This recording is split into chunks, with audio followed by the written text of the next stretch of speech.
I want to tell you about the universe. What it is, how it came to be, what its building blocks are. I want to tell you how the future creates the past, which then creates the future.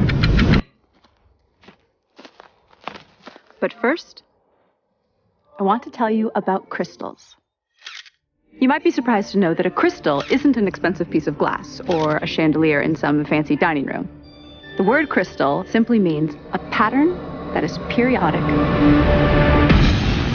Look at this checkerboard pattern. See how it continues to spread out infinitely in each direction? That means it's a periodic pattern. So that's a two-dimensional crystal.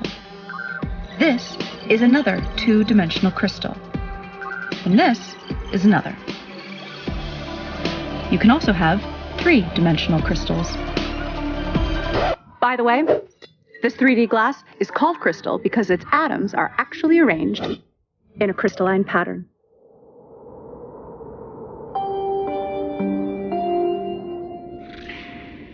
So, see how I'm projecting this three-dimensional crystal to a two-dimensional image on the sand?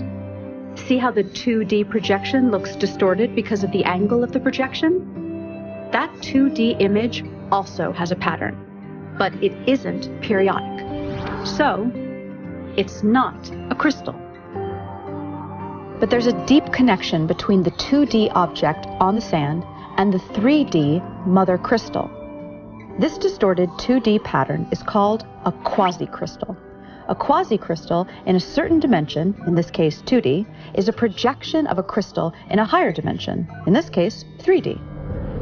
A group of physicists in Los Angeles is working on a new physics theory where a particular 8D crystal, yep, that's right, an 8-dimensional crystal, is projected to 4D at a very particular angle, which forms a 4D quasi-crystal. And from this 4D quasi-crystal, they derive a 3D quasi-crystal, which they believe is the fundamental substructure of all of reality. This 3D quasi-crystal has a fundamental building block, a tetrahedron, which is a three-dimensional equilateral triangle. The size of each edge on this shape is the smallest possible length that can exist. This is called the Planck length. It's 10 to the 35 times smaller than a meter. So you know how your TV screen is broken down into building blocks called pixels? A pixel is the smallest possible indivisible unit of the 2D screen. So think of reality as your TV screen, but in 3D. And think of the tetrahedron as a 3D pixel, the smallest possible indivisible unit of reality. The tetrahedra in the quasi-crystal combine with other tetrahedra, using complex mathematical rules, to fill up all of the space in the universe. Each tetrahedron only has a few specific states in which it can exist at any given moment. And because of the rules of how these pixels connect to each other, if one tetrahedron is in a certain state, this dictates the states of many other tetrahedra throughout all of space. But here's the weird thing. If a certain tetrahedron can be in any one of just a few possible states in a given moment, who or what chooses the state it should be in at any given moment? Well, for such a choice to be made, we need to scientifically, mathematically, and logically bring in a new element into physics. And that element is consciousness. If you're not a scientist, you might be surprised to learn that nobody actually knows the exact value of the speed of light. We have a close approximation, but not the exact value. The closest we can get to measuring it has to do with the precision of our machines. But no matter how precise our machines get, we will never be able to measure the exact speed of light without a theory that tells us what it is and why it is. And none of the current physics theories do that. Oh, look, Professor Einstein, you look so cute. So I look pretty here? Yes, yes. No, wait, that's my bad side. But if I go... Ja, das ist gut. What if I stick up my tongue like this? Bah! Sehr gut. Oh, oh, oh. Our best physics theories, Einstein's theory of relativity and quantum mechanics, both use the speed of light as a starting point. In other words, they use an inexact measurement of the speed of light without explaining why it is, what it is, or why the universe even has a speed limit in the first place. We need a new theory. And such a theory is what the physicists and mathematicians of quantum gravity research in Los Angeles are working on. They call it emergence theory, and it will, really for the first time ever, provide an explanation for the speed of light and the other constants, such as Planck's constant and the fine structure constant. Basically, what is needed is a theory of everything, a theory that explains the very fundamental aspects of reality.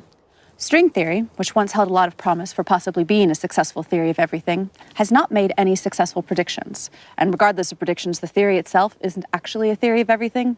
It's just not, because it can't explain the speed of light or the other constants. Quantum mechanics and general relativity, on the other hand, do make good predictions, but they don't explain the fundamental constants either. Professor Einstein, why does the speed of light have the exact value that it does? Well, to put it plainly, security! So what clues does nature offer us for what a theory of everything should look like? We've identified 7. Information, causality loops, non-determinism, consciousness, pixelation, E8 crystal, and the golden ratio. A growing number of physicists are saying reality is made of information. What does that even mean? Well, information is meaning in the form of symbolism. A language or code provide this kind of information-conveying symbolism. A very different type of symbol is one that represents itself. Geometric symbols can do that. A cube can represent love, if we say it does, or it can represent, really with minimal subjectivity, itself. Could there be a language or code made out of geometry? What type of information would such a language express? Quantum physics theory and classical physics indicate that reality is made of information, and there is no evidence that reality is made of anything other than information. Many physicists agree with this, and many don't. But those that don't agree that reality is made of information have no explanation for what reality is, if it's not information. Gentlemen? Reality is made of information. Nope. Yes, it is made of information. No. Okay, so what is it made of if not information? Energy. Energy is information. That's stupid. Energy is the potential for a particle to change its position. Potential is information. Energy is information. No. It's information. Then what is it? Not information. And what is it? Not information.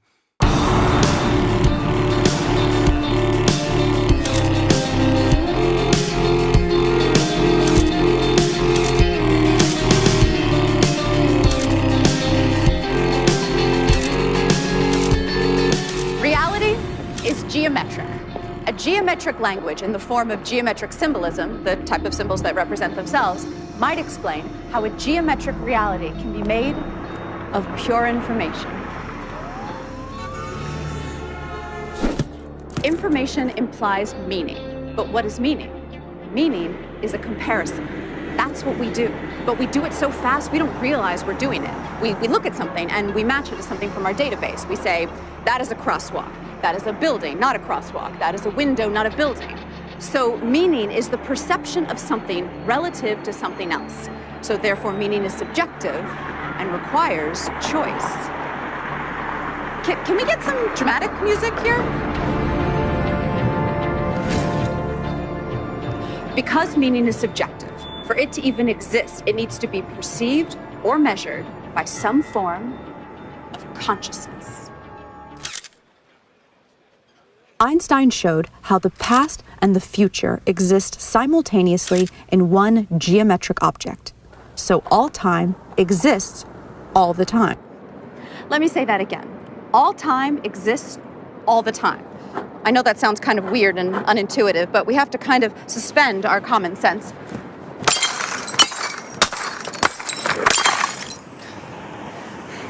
And accept that mathematically, and according to the best physics formulas we have, that actually makes sense. So, let's visualize the geometric object that Einstein spoke about as a block. Remember the tetrahedra, the building block pixels of reality I told you about? Now imagine the entire universe, everything, everywhere, in one frozen moment in time. Like a single frame in a movie. In this one frame, all of reality everywhere appears frozen in this one position.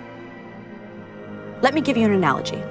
In a movie shot on 35mm film, there are 24 frames a second. There's no actual movement in a movie. There's just a sequence of frozen frames. Now remember how I told you about the Planck length of space, which is the smallest length possible? Well, there is also a Planck length of time, and it is much shorter than 24 frames a second.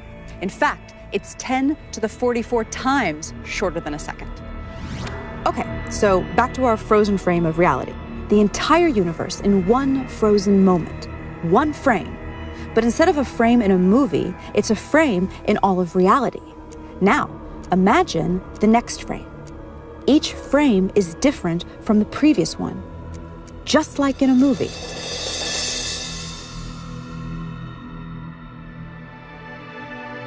See how all frames exist in Einstein's space-time all at once? Okay, now here's where things get really, really weird. We assume that the past influences the future. That's how we appear to experience reality. But when you look at this block, why would one side be the past and one side be the future? Why go left to right and not right to left? Why can't the future influence the past? Take away the names past and future if that helps you think of this concept. So what if the past influences the future and the future influences the past in an endless feedback loop? So then, the question is, which part of the past is influencing which part of the future and vice versa? And the answer is, all time is affecting all time, all the time. Hi, I need a drink.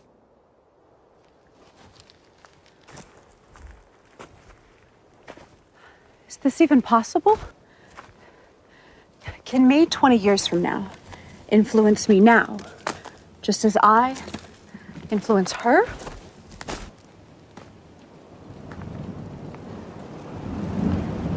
So can me 5 minutes from now influence me 10 minutes ago, just as me 10 minutes ago influences me as a baby, just as me as a baby influences me on my deathbed? This is too weird to even grasp. But everything we know says this is the way it is. Am I stoned?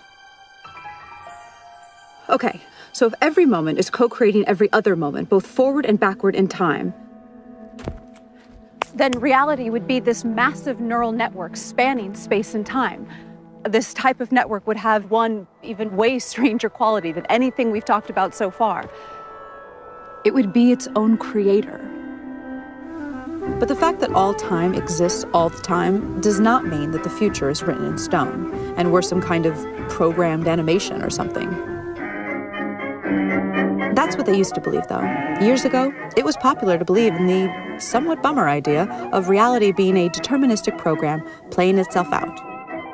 Light is scattered by electrons and is bounced off electrons. The famous double-slit experiment ruled out determinism. Look it up if you've never heard of it. It's wild and is one of the cornerstones of modern physics. But for now, take my word for it. It ruled out determinism and ushered in a new era of non-determinism, or basically, free will. So, how does free will work? One of the most surprising discoveries of quantum physics is that reality only exists when it is observed. That literally, particles do not exist until they are observed. Famous physicist John Wheeler, he's the guy who came up with the term black hole, says that reality is made of information, which is created by observation. The observation must be made, he says, by something conscious. And Nobel Prize winner Frank Wilczek said that quantum theory is contentious and obscure, and that it will remain that way until someone constructs, within the formalism of quantum mechanics, an observer, a model entity whose states correspond to a recognizable caricature of conscious awareness. An entity, an observer. So Frank Wilczek is basically talking about an entity, not necessarily a human being or an animal, that is capable of generating information by observing and measuring. But what would that conscious entity be? Well, we definitely know that consciousness exists in the universe. I mean, at least in us humans, right? I mean, I'm conscious, you're conscious, he's conscious, I think. I'm conscious. I'm conscious.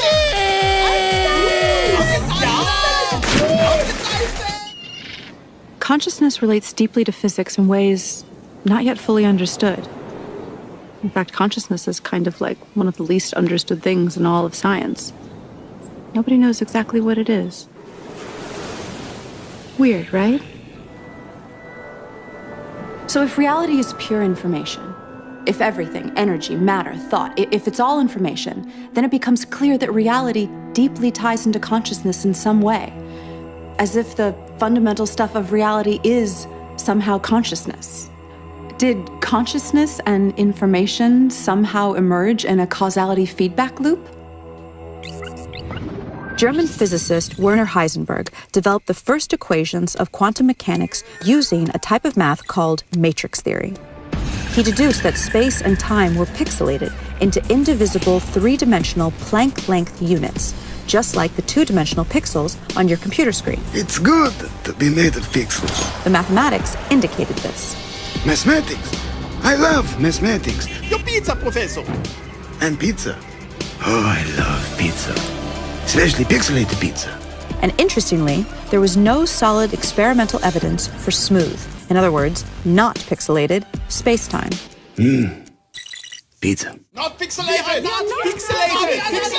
Pixelated. We are not pixelated. Not pixelated. Yes, you are, morons. Your mother is pixelated. This is smooth. There is no evidence of that. And the mathematics show it is pixelated, so it must be pixelated. Oh, that's interesting. Bullshit. It must be pixelated. Bullshit, bullshit, bullshit, bullshit. On the other hand, most scientists agree that a length can be no shorter than the Planck length, which suggests reality is pixelated. There is no length shorter than the Planck length. That means reality is pixelated. I'm not pixelated. I'm not. Dude, you're kind of being a little like one of those people who deny evolution because they can't handle the fact their ancestors were monkeys. Are you a monkey? Huh? Are you a little monkey? We believe that until a quantum gravity theory of pixelated spacetime is discovered, the issue will remain confusing for everyone. What type of geometric code would describe a pixelated reality? 80 years of smashing particles together in particle accelerators, such as the famous Large Hadron Collider in Geneva, have given us a strange clue. That all the fundamental particles and forces convert into one another. Like they literally transform from one to the other, according to a process called gauge symmetry transformation. And all of these conversions correspond to a shape. And not just any shape, an 8-dimensional shape. Now this shape forms a crystal. Now remember, crystals are periodic patterns of a certain shape. Like that checkerboard is a 2D crystal made up of squares. So this crystal is of a particular 8-dimensional shape. And this crystal is known as the E8 lattice.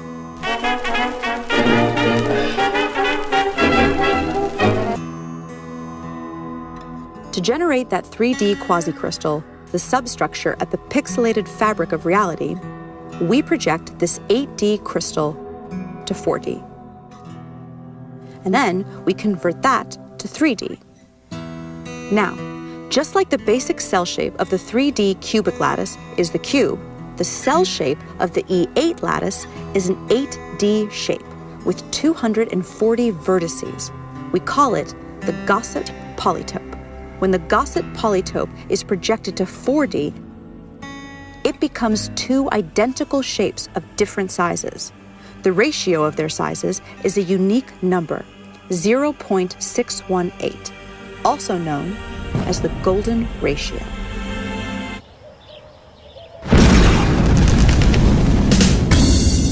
The golden ratio may be the fundamental constant of nature. It is a ratio that is fundamental to circumscribed equilateral triangles, and it's weirdly ubiquitous in the universe, appearing everywhere from the quantum to celestial scales. Ever so interestingly, it appears in black holes. I don't want to fly into a black hole! I wish I never realized your existence!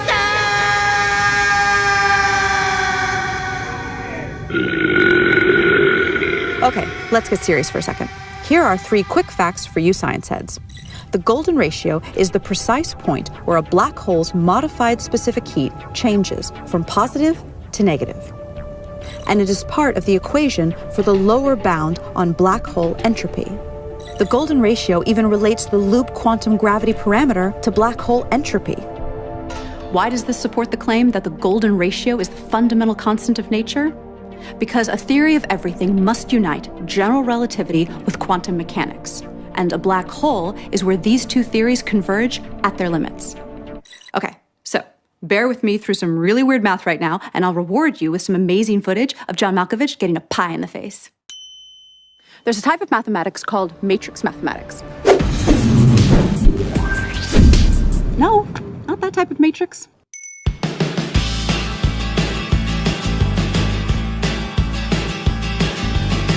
Matrix math is the type of math that quantum physics uses in its formulas. Without getting too technical, this is an example of a matrix. A matrix is just a group of numbers that are arranged in columns and rows. And there's a certain amount of combinations for these numbers inside the matrix. Like if a matrix has 4 numbers inside it, there are 24 different possible combinations for those 4 numbers. Quantum mechanics uses matrices that are binary, so they only contain various combinations of 2 numbers. Each of these combinations of numbers has a value. It's called an eigenvalue. Some eigenvalues are called trivial. These are values like 1, 2, and 0. And some are called non-trivial, and those are all sorts of more complex-looking numbers. So, here's the interesting part. Where's that interesting part? Oh, yes, here. The highest probability non-trivial eigenvalues that show up in binary matrices are, ready for this, the golden ratio and -1 over the golden ratio. So we now see a deep link between black holes and quantum mechanics, because the golden ratio appears deeply in both black hole physics and in quantum mechanics. Okay. Good job bearing with me. So, here's your reward. John Malkovich getting a pie in the face. No, I don't want, no. But I'm not John Malkovich. Pie! The golden ratio appears to startling accuracies in many other ways throughout the universe, in scales both large and small. It is so prevalent that its existence simply cannot be looked at as coincidental. In the past, the appearance of this ratio has usually been ignored by scientists because they had no way to explain it. So interest in it was considered the stuff of amateur scientists. But now, for the first time, a rigorous quantum gravity theory is being developed, which predicts the golden ratio's existence, literally, everywhere. So what would a theory of everything look like that answers these 7 clues we just presented?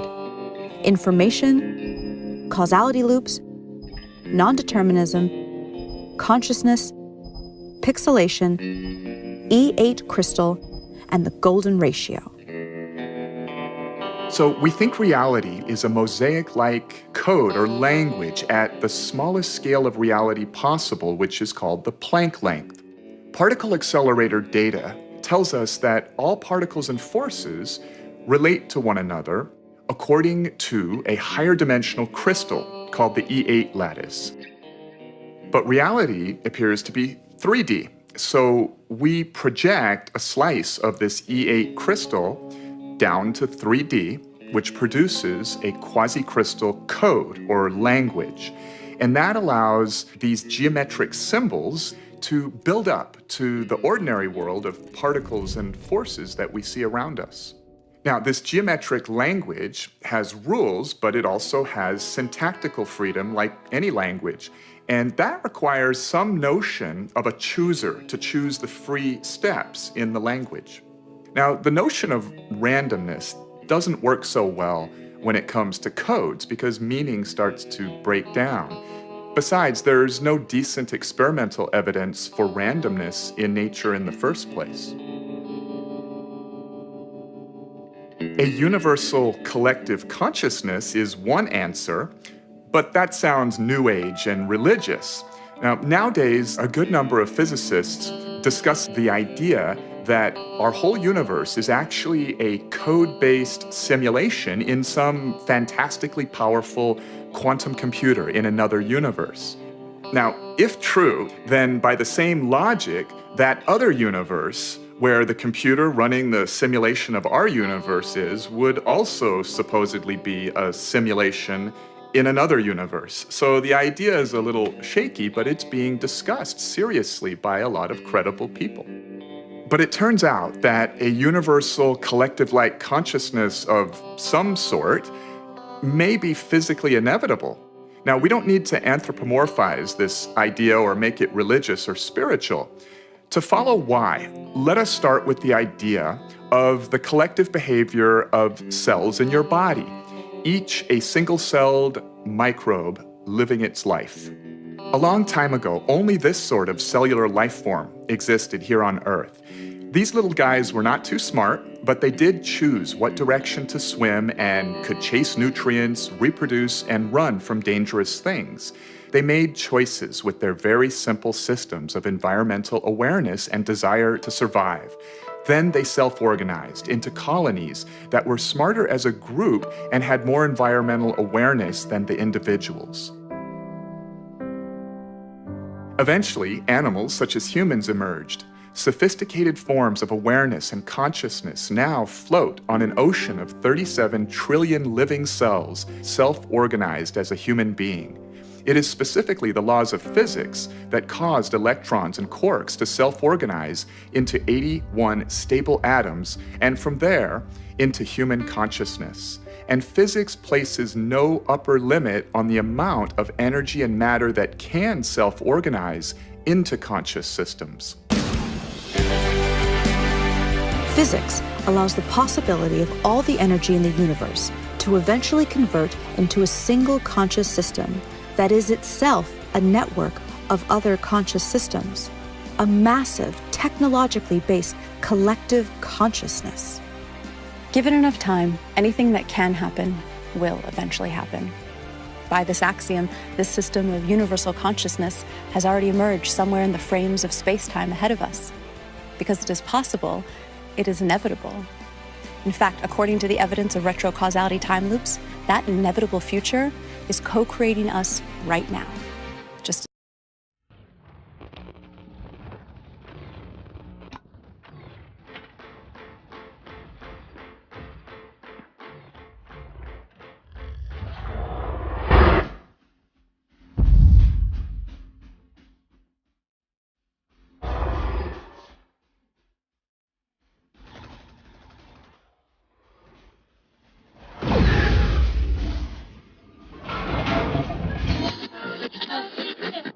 I want to tell you about the universe.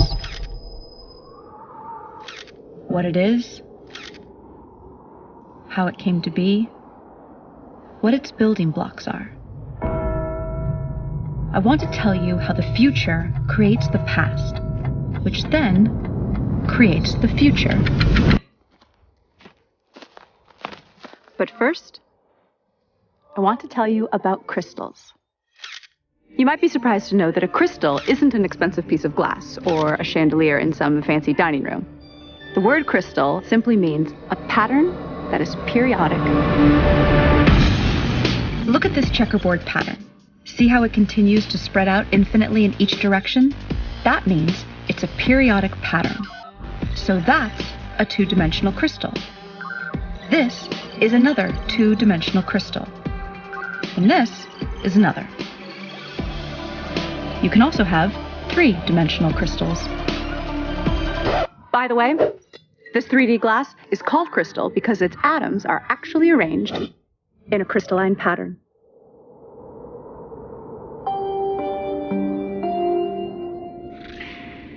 So, see how I'm projecting this three-dimensional crystal to a two-dimensional image on the sand? See how the 2D